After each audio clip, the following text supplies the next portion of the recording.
Hi hello friends, எல்லாருக்கும் வணக்கம். இன்னைக்கு நம்ம பார்க்க போற வீடியோ என்னன்னு பாத்தீங்கன்னா எடி கரண்ட் டெஸ்டிங் பத்தி தான் பார்க்க போறோம். இது வந்து பாத்தீங்கன்னா equipment மெயின்டெனன்ஸ்க்கு, முக்கியமா பாத்தீங்கன்னா இந்த HVAC ஃபீல்ட்ல இருக்கிறவங்களுக்கு கண்டென்சர் எவாபரேட்டர் மெயின்டெனன்ஸ்க்கு இது எந்த அளவுக்கு ஹெல்ப்ஃபுல்லா இருக்கு அப்படின்றத இந்த வீடியோல ஃபுல்லாவே இப்ப நம்ம பார்க்க போறோம். இந்த வீடியோல என்னென்ன டாபிக் நான் கவர் பண்ணிருக்கேன் அப்படின்னு பாத்தீங்கன்னா, what is meant by eddy current and eddy current testing ரெண்டுத்து பத்தியும் நம்ம புரிஞ்சுக்க போறோம். அதுக்கப்புறம் why eddy current testing is important for HVAC system அப்படின்றதையும் நம்ம பார்க்க போறோம். அதுக்கப்புறம் எடி கரண்ட் டெஸ்டிங்கால என்ன மாதிரியான டியூப் ப்ராப்ளம்ஸ், அதாவது கண்டென்சர் எவாபரேட் டியூப் ப்ராப்ளம்ஸ் எல்லாம் டிடெக்ட் பண்ண முடியும், அதாவது கண்டுபிடிக்க முடியும் அப்படின்றதையும் நம்ம பார்க்க போறோம். அதுக்கப்புறம் எடி கரண்ட் டெஸ்டிங் வந்து எப்படி ஒர்க் பண்ணுது ஸ்டெப் பை ஸ்டெப் நம்ம பார்க்க போறோம். கடைசியா வந்து advantages disadvantages of eddy current டெஸ்டிங்கும் நம்ம பார்க்க போறோம். அது இல்லாம இன்னொன்னு மிஸ் பண்ணிட்டேன் நான் சொல்றதுக்கு, அப்ளிகேஷன்ஸ் எடி கரண்ட் டெஸ்டிங் வந்து எந்த மாதிரி ஃபீல்ட் எல்லாம் இது வந்து யூஸ்ஃபுல்லா இருக்கும் அப்படின்றதையும் இந்த வீடியோல கம்ப்ளீட்டா நம்ம பார்க்க போறோம். அதனால இந்த வீடியோவை கடைசி வரைக்கும் ஸ்கிப் பண்ணாம பாருங்க. வாங்க வீடியோக்குள்ள.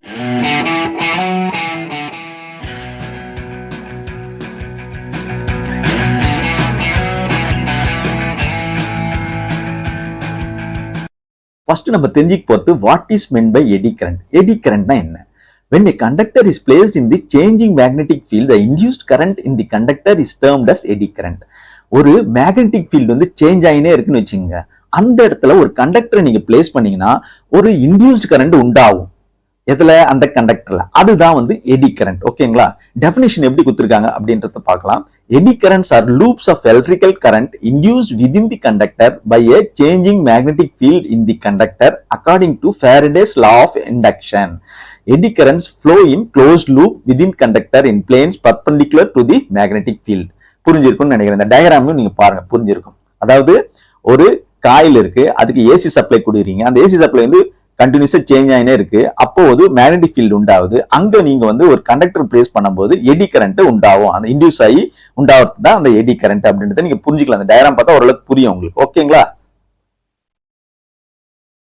Eddy current converts the kinetic energy into heat and this is applied in many useful applications.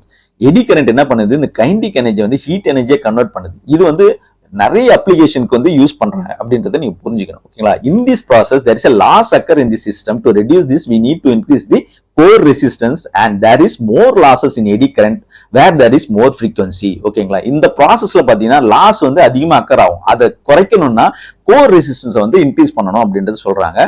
இந்த லாசஸ் இந்த எடி கரண்ட்ல உண்டாவதுக்கு மெயின் காரணமே வந்து ஃப்ரீக்வன்சி வந்து அதிகமா இருக்குது தான். அதை பேஸ் பண்ணி தான் அந்த லாசஸே அக்கர் ஆகுது. ஓகேங்களா? ஸோ எடி கரண்ட் பத்தி ஓரளவுக்கு புரிஞ்சிருக்கும். அடுத்தது எடி கரண்ட் டெஸ்டிங் என்ன அப்படின்றத நம்ம பார்க்கலாம். It is the process of running electronic probes through the length of various types of tubes or along the surfaces of materials in order to find flaws in them. ஓகேங்களா? இது வந்து ஒரு ப்ராசஸ்ங்க. Electronic ப்ரோபை வந்து இன்சர்ட் பண்ணி டியூப்குள்ள run பண்ணி விடுவாங்க. ஓகேங்களா? கடைசி வரைக்கும் எவ்வளவு தூரம் உள்ள இழுத்து தள்ள முடியுமோ இன்சர்ட் பண்ணி விடுவாங்க. ஸோ அதை ரன் பண்ணி விட்டுட்டு அதுல அந்த along the surface of the material, அந்த மெட்டீரியலோட சர்ஃபேஸ்ல ஏதாவது கிராக் இருக்கா, டிஃபெக்ட்ஸ் இருக்கா அப்படின்னு கண்டுபிடிக்கிறதுக்காக இது வந்து ரன் பண்றது. ஓகேங்களா? So an eddy current is a current that runs opposite to the current introduced by a probe into a conductive material. ஓகேங்களா? இந்த கண்டக்டிவ் மெட்டீரியல்ல இந்த இன்சர்ட் பண்ற ப்ரோபால உண்டாகிற கரண்ட்டுக்கு ஆப்போசிட்டா தான் இந்த எடி கரண்ட் வந்து ரன் ஆகும். அதை நீங்க புரிஞ்சுக்கணும். Okay? and ETC is also commonly referred to as an eddy current test or an electromagnetic testing. இந்த ETC னா eddy current test இல்லனா electromagnetic testனு சொல்லலாம். ஓகேங்களா? Using eddy current testing, we can able to find small defects that might not be visible to the naked eye. ஓகேங்களா? இந்த eddy current டெஸ்டிங்கால நம்ம சின்ன சின்ன டிஃபெக்ட், நம்ம கண்ணால பார்க்க முடியாத டிஃபெக்ட்ஸ் கூட இது வந்து கண்டுபிடிக்க முடியும் அப்படின்றத நீங்க புரிஞ்சுக்கணும். The raw data gathered from the eddy current test probes must be processed using software made for this purpose and then analyzed by trained inspector who know how to identify defects in ETC results. So இந்த ப்ரோபால நமக்கு கிடைக்கக்கூடிய data வந்து software மூலியமா நம்ம வந்து எடுக்க முடியும் ரிசல்ட்டை. ஓகேங்களா? அந்த ரிசல்ட்டை வந்து ஒரு ட்ரெயின்டு இன்ஸ்பெக்டரால மட்டும்தான் வந்து இதை கண்டுபிடிக்க முடியும். எந்த மாதிரியான டிஃபெக்ட் இருக்குன்னு அந்த ரிசல்ட்டை பார்த்தோன்னே நம்ம ஈஸியா கண்டுபிடிக்க முடியாது. அதுக்கும் வந்து ஒரு எக்ஸ்பீரியன்ஸ் தேவைப்படுது, ஒரு ட்ரைனிங் தேவைப்படுது அப்படின்றத நீங்க புரிஞ்சுக்கணும். Eddy current testing is one of the several electromagnetic testing methods used for non-destructive testing, which refers to tests performed for the purpose of inspections that do not damage the material being tested. ஓகேங்களா? Eddy current testing வந்து ஒரு one of the several electromagnetic testing method. ஓகேங்களா? இது வந்து பாத்தீங்கன்னா நான் destructive டெஸ்டிங்காக use பண்றேன். நான் டிஸ்ட்ரக்டிவ் டெஸ்டிங்னா இது வந்து மெட்டீரியல் எதுவுமே டேமேஜ் பண்ணாது. ஓகேங்களா, எதுவுமே டேமேஜ் பண்ணாம எந்த மெட்டீரியல் நீங்க செக் பண்ண போறீங்களோ அதுக்கு எந்த ஒரு டேமேஜ் இது உண்டாக்காது அப்படின்றத நீங்க புரிஞ்சுக்கணும். ஓகேங்களா, ஒரு இன்ஸ்பெக்ஷன் பர்பஸ்க்காக யூஸ் பண்ற ஒரு டெஸ்டிங். ஓகே, ஸோ அடுத்ததான் நம்ம பார்க்க போது what is eddy current tube testing. இது முக்கியமா வந்து HVAC ஃபீல்ட்ல மெயின்டெனன்ஸ்ல இருக்கிறவங்களுக்கு ரொம்ப ரொம்ப யூஸ்ஃபுல்லா இருக்கும் இந்த டியூப் டெஸ்டிங். டியூப் டெஸ்டிங் என்னும்போது eddy current testing is a means of checking the condition of tubes in the condenser and evaporator section of the chiller. ஓகேங்களா, சில்லர்ல கண்டென்சர் எவாபரேட்டர்ல இருக்கிற டியூப்ஸோட கண்டிஷனை செக் பண்றதுக்கு இந்த எடி கரண்ட் டெஸ்டிங் வந்து ரொம்ப யூஸ்ஃபுல்லா இருக்கு அப்படின்றத நீங்க புரிஞ்சுக்கணும். An electronic probe is inserted in each tube at the end of the tube bundle and pushed through the entire length of the tube. ஓகேங்களா, சோ எலக்ட்ரானிக் ப்ரோப் வந்து ஒன்னு இருக்கும். அதை வந்து டியூப் வழியா வந்து உள்ள இன்சர்ட் பண்ணி புஷ் பண்ணி விட்டா அந்த எண்ட் வரைக்கும் எவ்வளவு தூரம் மேக்ஸிமம் இருக்கும் அந்த டியூப், அது வரைக்கும் நீங்க இன்சர்ட் பண்ணி விட முடியும். சோ இந்த information feedback from the probe reveals abnormal tube where are tube defects. So ஏற்கனவே சொன்ன மாதிரி இந்த ப்ரோப் வந்து எலக்ட்ரானிக்ஸ் ப்ரோப் மூலியமா நம்மளுக்கு ஃபீட்பேக் கிடைக்கும். அது வந்து த்ரூ சாஃப்ட்வேர்ல என்ன ரிசல்ட், அதாவது கண்டிஷன் ஆஃப் த டியூப் வந்து நம்ம பார்க்க முடியும். அதை பேஸ் பண்ணி நம்ம மெயின்டெனன்ஸ் எடுக்க முடியும் அப்படின்றத நீங்க புரிஞ்சுக்கலாம். ஓகே, ஸோ அடுத்ததான் நம்ம தெரிஞ்சுக்க போது why it is important to use eddy current analysis.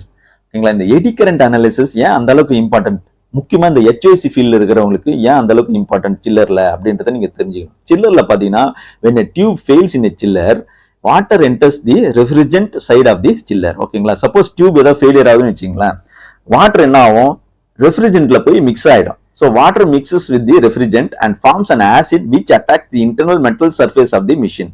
எப்போ வந்து வாட்டர் வந்து ரெஃப்ரிஜரண்டோட மிக்ஸ் ஆகுதோ அப்போ வந்து ஒரு ஆசிட் உண்டாகும் கெமிக்கல் ரியாக்ஷனால. அந்த ஆசிட் என்னாகும், மெட்டல் சர்ஃபேஸ் எல்லாம் வந்து அட்டாக் பண்ணும். ஸோ அட்டாக் பண்ணும்போது கண்டிப்பா கிராக் ஆகும், டேமேஜ் ஆகும். புரியுதுங்களா, அது வந்து பெரிய டேமேஜா உண்டாக்கி யூனிட்டை ரன் பண்ண முடியாத அளவுக்கு எதுவுமே விட்டுடும் அப்படின்றது தான் நீங்க புரிஞ்சுக்கணும். ஓகேங்களா, அதிகமா ஆச்சுன்னா. Okay, so many times eddy current testing will detect potential failures allowing repairs to be made prior to failure. அதனால இந்த eddy current testing வந்து அந்த அளவுக்கு ரொம்ப ரொம்ப முக்கியம். ஸோ இந்த எடி கரண்ட் டெஸ்டிங்கால நம்மளுக்கு இந்த மைனரா ரொம்ப மைனூட்டா இருக்கிற கிராக்கை வந்து நம்ம முதல்ல நம்ம கண்டுபிடிக்கும் போது பெரிய கிராக் ஆகாம பெரிய பிரேக் டவுன் ஆகாம நம்ம தவிர்த்திடலாம் அப்படின்னு நீங்க புரிஞ்சுக்கலாம். ஸோ அடுத்தது நம்ம வந்து how the eddy current testing of tubes works அப்படின்றத நம்ம பார்க்கலாம். ஏற்கனவே நம்ம வந்து எடி கரண்ட் டெஸ்டிங் பத்தி ஓரளவுக்கு நல்லா புரிஞ்சுன்னு இருப்போம். இருந்தாலும் அதோடைய ப்ராசஸ் ஸ்டெப் பை ஸ்டெப் என்ன பண்றாங்க அப்படின்றத ஒரு ரிஃப்ரெஷ் பண்ணிக்கலாம் நம்ம. ஓகேங்களா, ஃபர்ஸ்ட் வந்து prop. An inspector starts with a probe, for example, the single element ETC probe, which uses an alternating current. The eddy current test probe consists of a coiled conductive piece of wire. ஓகேங்களா, so first வந்து இந்த inspection பண்றவர் என்ன பண்ணுவாரு, prop எடுத்து insert பண்ணுவார். ஓகேங்களா, அது வந்து அதுல வந்து ஆல்டர்னேட்டிங் கரண்ட் தான் கொடுப்பாங்க அப்படின்ட்டு நீங்க புரிஞ்சுக்கணும். அதுல வந்து ஒரு பீஸ் ஆஃப் வயர் இருக்கும், கண்டக்டிவ் பீஸ் ஆஃப் வயர் இருக்கும், அதுதான் வந்து நீங்க புரிஞ்சுக்கணும். ஓகேங்களா, அடுத்ததான் மேக்னெட்டிக் ஃபீல்ட் கிரியேஷன் எப்படி ஆகுது, when electrified the probe will create an alternating magnetic field. So இந்த ப்ராப்ளம் ஏசி கரண்ட் கொடுத்த உடனே ஒரு மேக்னெட்டிக் ஃபீல்டு உண்டாகும் அப்படின்றத நீங்க புரிஞ்சுக்கணும். அப்புறம் the introduce the magnetic field to the object. Once the field has been created, the inspector will introduce it to the object they want to inspect by moving it through the object. So இந்த magnetic field create ஆன உடனே inspection பண்றவர் என்ன பண்ணுவாரு, எந்த object எந்த material வந்து நீங்க இன்ஸ்பெக்ட் பண்ண போறீங்களோ அங்க வந்து இந்த ப்ராபை உள்ள இன்செர்ட் பண்ணி விடுவார். ஓகேங்களா, இன்செர்ட் பண்ணி விடும்போது அது வந்து என்ன ஆகுது, eddy current create பண்ணும், அதாவது create eddy currents. So when the magnetic field is introduced to the object or the material, it will create currents running opposite to the currents in the probe. These currents are called eddy currents. So இந்த magnetic field வந்து மெட்டீரியலுக்கு introduce பண்ண உடனே அது வந்து ஒரு current வந்து ஆப்போசிட்டா வந்து கிரியேட் ஆகும். எதுக்கு ஆப்போசிட்னா இந்த ப்ராபுக்கு ஆப்போசிட்டா. ஓகேங்களா, ப்ராப்ல இருக்கிற கரண்ட் ஏசி கரண்ட்டுக்கு ஆப்போசிட்டா வந்து உண்டாகும். அதுக்கு பேர் தான் எடி கரண்ட். ஓகேங்களா, சோ அடுத்ததான் வந்து பாத்தீங்கன்னா கலெக்ட் டேட்டா.